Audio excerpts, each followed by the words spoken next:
How do societies thrive in environments where conserving water is a constant challenge?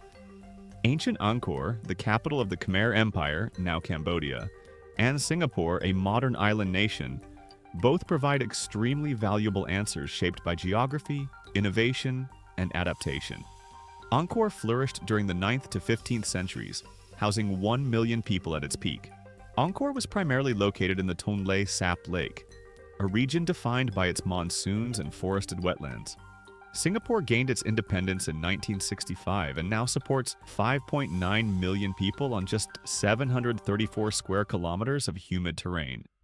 Despite their differences in time, technology, and culture, both Angkor and Singapore were built around the same challenge: managing and conserving water in order to support growing populations. Angkor's landscape was mainly flat, meaning it was an ideal city for rice agriculture but vulnerable to both drought and flooding. The engineers of the Khmer Empire built massive barrays, a term native to the Khmer Empire meaning artificial reservoirs, and a network of canals in order to trap monsoon rainfall and irrigate fields. Since Angkor's environment was so tightly linked to a single climate pattern, the city's survival depended on predictable seasonal rainfall.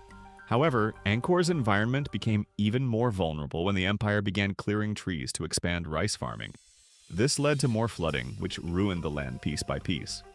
Since the trees were gone, this led to massive soil erosion, which ended up clogging their canals that supported Angkor's fragile water system. At the same time, Angkor's infrastructure became difficult to maintain, and because of overpopulation, the demand for food, land, and water became more than what the land could provide. As a result, Angkor's strained environment and overwhelmed water system could no longer support the growing city, causing it to lose long-term sustainability. The following map illustrates the water engineering of ancient Angkor, displaying the two large barrays, the Western Baray and the Eastern Baray, and the canal network that runs through Angkor. This map illustrates how the city's layout and agricultural land depended entirely on capturing monsoon rainfall. This map shows what Angkor's settlement pattern looked like. It was clustered around the places where there was water, as shown by the red dots symbolizing temples. They're all located near either a baray or a canal. Singapore, on the other hand, is a small island covered in hills, made of granite and clay. It lacks natural rivers or large lakes like Angkor does.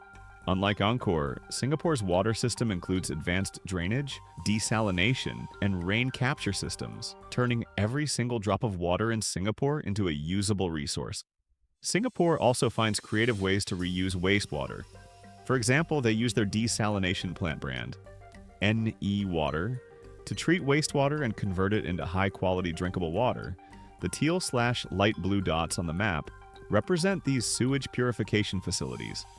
An important feature about New Water is that they use reverse osmosis in order to purify their water. On this map, it also shows how much each plant filters each day. The north and south sewerage systems, the dashed lines, both lead to a New Water facility. The black dots on the map are the reservoirs. The reservoirs collect rainwater in order to purify it at the green dot, the desalination plant. The water that's being imported to Singapore from Malaysia also goes to the desalination plant. After observing both maps, we can see that although both Singapore and Angkor depended on water flexibility, Angkor through ancient hydraulics, and Singapore through modern technologies, what toppled Angkor was lack of flexibility. Angkor adapted to one climate pattern, monsoon rains, while Singapore adapted to multiple, including rains, sewers, and importing water resources when needed. Human factors can also influence whether a place is destined to survive. In Angkor, most people worked in agriculture. Growing rice, houses were built from mainly wood, and they were clustered near the barrays, canals, and temples. Transport was either canal boat or by dirt roads, and the major social services were religious in nature.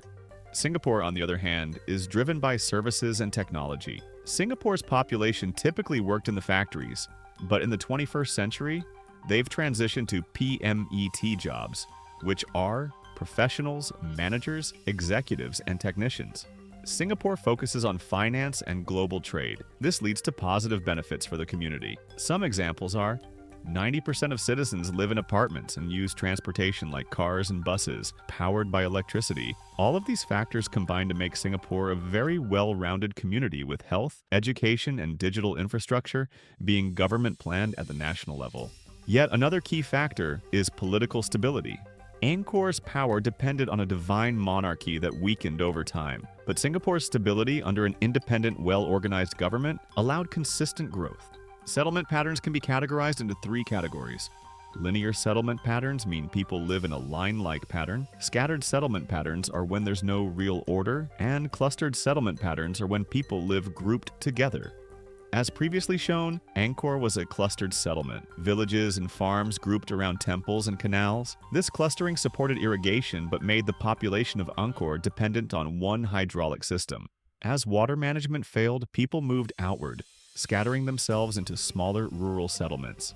This map depicts settlement features of Singapore. We can observe that Singapore's settlement pattern is clustered but concentrated in small areas around the country. Although it looks scattered, we need to remember that every red point on the map are high concentrations of buildings and skyscrapers clustered together. After looking at both maps, we can determine that Angkor was a clustered settlement, but when the Khmer Empire began collapsing, they spread out into a scattered pattern. Singapore is also mostly clustered, with some scattered elements in it, and has been since it gained its independence.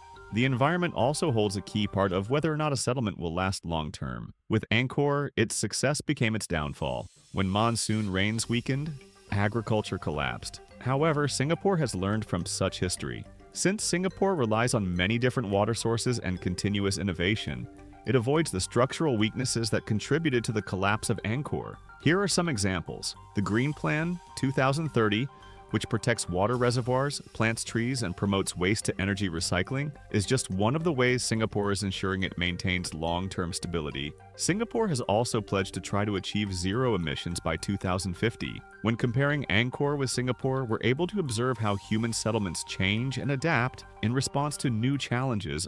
Angkor relied on human labor, simple tools, and the natural climate cycle. Their entire system relied on the monsoon cycle for water. Therefore, when rainfall patterns changed, most of Angkor was at risk. Singapore, as a modern settlement, represents how technology, planning, and innovation are emerging to address environmental challenges that are often more limited in ancient cities. For example, Singapore's water supply doesn't depend on one water source, as they have multiple systems for managing water, including desalination, water purification, and imported water. The move away from manual labor to more automated and advanced systems represents how human settlements are changing to become more efficient, more flexible, and able to support increasing populations with fewer restraints. The social and economic organization of human settlements has also changed over time. For example, people in Angkor primarily lived by agriculture, temples, and royalty. And presently in Singapore, people live by global trade, professionalism, and education. In today's context, a settlement is said to be sustainable if it can support the population without harming the environment or risking a future collapse. This includes having reliable access to water, clean energy, transportation, housing, and a strong social infrastructure, such as healthcare and education. A sustainable settlement maintains these aspects with lower waste and pollution through things like recycling wastewater and energy conservation, and even by including green spaces like parks and forests. From Angkor's ancient canals to Singapore's futuristic sewage recycling, both cities teach us the same lesson. Survival depends on adaptability. Angkor mastered water but not change, while Singapore mastered change itself with so many backup plans and innovations. When comparing Singapore and Angkor, it becomes clear that long-term survival depends on whether or not a settlement can adapt to its surroundings.